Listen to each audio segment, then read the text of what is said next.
mediation to review the agreement with a lawyer before you sign it, because the mediator is not giving legal advice to either party. So, I mean, I think mediation is a great thing. I have no use for collaborative divorce. I don't know why they have lawyers in collaborative divorce. If you're going to swear at the beginning of the process that you will not go to trial no matter what, and if you do go to trial, you have to start with new lawyers, you have to start with new experts, the CPA that's valued the business is out, the child psychologist that's evaluated the child custody is out, and you're totally starting over. I think the way it's been explained to me, really, that's sort of the courthouse steps a little bit earlier, and it's the incentive to settle the case for some couples. But it seems to me different people seem to need. In any event, I don't know why you have a lawyer involved in that, since the law doesn't seem to have much to do with the process that you're undertaking. I argue with the collaborative lawyers about this a lot. Yeah, there's a lot of controversy within the But I believe in being collaborative. I believe in exchanging information freely with the other side. I believe that the lawyers in the traditional, or what you call adversary divorce, need to have a good working relationship and trust each other and be honest with each other. It's just that I don't know what they're doing there if they're going to swear that I'm a lawyer, but no matter what, I'm not going to go to court. As you know, I do a lot of mediation, and also we require our clients, when we do the mediation, to always have what we call review counsel or independent counsel, and always tell them that they should get that as soon as they feel the need for it. And very often I say it's a good idea to, when you mediate the case, to actually get all the information, go to your attorney, you know, what worst case, best case, and do that. So it's. I think that's a very good idea. In an ideal mediation, the lawyer will meet with the client, and we'll kind of have a session, a coaching session if you want, or an educational session on, you know, answering questions, explaining what the law is, and then that lawyer will not see that party again until after the mediation, when the party comes back and says, here's the agreement, will you read it over with me? And I usually will have some suggestions. I've never recommended throwing out the whole deal, but I've often had some suggestions about here's how we could tweak this one a little, or in my experience, because after 33 years I'm probably a little more experienced than most of the mediators. In my experience, this approach would work a little better, or whatever. I think it's always helpful experience. Before I forget, again, let's flash your information on the screen with the correction on it, the website again, give it to us correctly. STOMPOLY. And once again, I apologize for my spelling. I think you alluded a little bit earlier to some of the documentation that you need for divorce in general terms, but can you be a little bit more specific as to what kind of financial information and other information couples can anticipate in I like your term, traditional divorce. Sure. And I can tell you this, the material that on my homework list that I ask my client to give me is the very same information that a mediator is going to need. Because no matter whether you're doing a collaborative lawyer, because you're still going to need information about all the assets, you're going to need information about all the debts, you're going to need to know about people's employment, you're going to need to know about their income. So I have a set list that I give people, and nobody ever has everything on this list. You know, some of them won't apply. I've had people over the years who said they'd rather stay divorced than complete the paperwork. Exactly. It can be onerous. But no matter how you do it, you're going to need deeds to real estate, bank statements, credit card statements, income tax returns, and so on.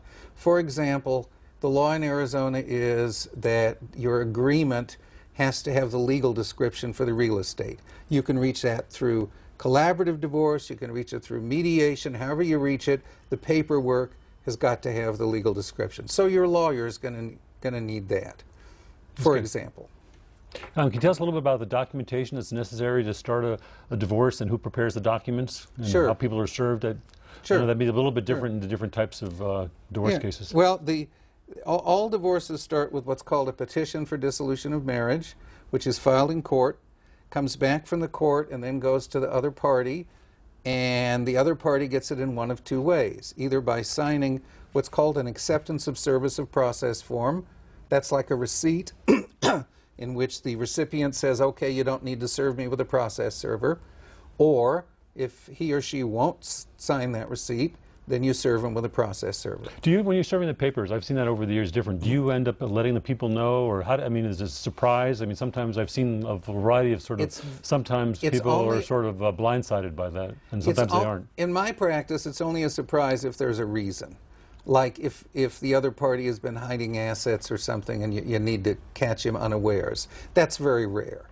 Usually the parties are each aware that there's going to be a divorce, and when the other party gets the petition for dissolution of marriage, typically either in the mail from my office or being handed to them by their spouse, they know that it's coming. It's easier if there's an attorney already involved on the other side, so you know that's... If there's an attorney already involved, I send the paperwork to the other attorney.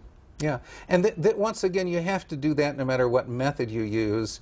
And in Arizona, there's a 60-day waiting period called the cooling off period. We put that in 77, because before that, people would file for divorce today, finalize the divorce tomorrow, and get back together again day after tomorrow. So they said, okay, you're going to have a 60-day cooling off period before you can finalize the divorce. So most mediators and most collaborative lawyers will go ahead and have that paperwork filed in order to start the time limit ticking. Some mediators will do that paperwork for the parties. Some mediators won't. Some mediators think that that's not consistent with their role as being a neutral third party, and so they tell the people either to buy a kit or to go to a lawyer to have the paperwork done. By the way, once again, our information about our show is at the bottom of your screen, and if you'd like to reach us, you see our website there. You'll get more information about Jim and also our future upcoming shows that we're going to do. The reasons for divorce, and you and I are both old enough, and we discovered as we were talking prior to the show, they were both born the same year, actually.